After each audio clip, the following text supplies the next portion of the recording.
અહીંના સંસદ સભ્ય મેડમ પૂનમબેન માડમ પણ અહીંયા સમૂહ લગ્નની અંદર વધારવાના હતા, પણ કદાચ ગાંધીનગર એ કંઈક કામના કારણે આવી શક્યા નથી અને એમને પણ આ સુખી લગ્ન જીવન માટેની શુભેચ્છાઓ મેં બપોરે એમને ફોન કર્યો હતો કે હું સમૂહ લગ્નમાં ત્યાં જવાની છું અને આપ પણ પધારવાના છો કે નહીં.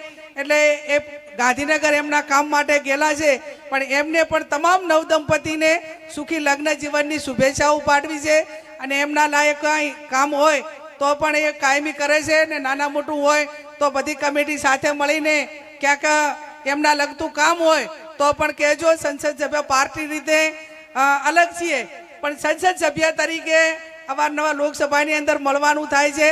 તમારા વતી કોઈ નાના મોટું કામ હશે તો એમને પણ હું તમારા વતી વિનંતી કરીને કંઈક સમાજનું કામ હશે તો કરવા માટે એમને તમને મદદરૂપ થવા માટેના પ્રયત્ન કરીશ. ત્યારે જ ન્યૂઝરૂમ ગુજરાતની યુટ્યુબ ચેનલને સબસ્ક્રાઇબ કરો અને ઇન્સ્ટાગ્રામ અને ફેસબુક પર ફોલો કરો. અપડેટ રહો, સત્યની સાથે રહો.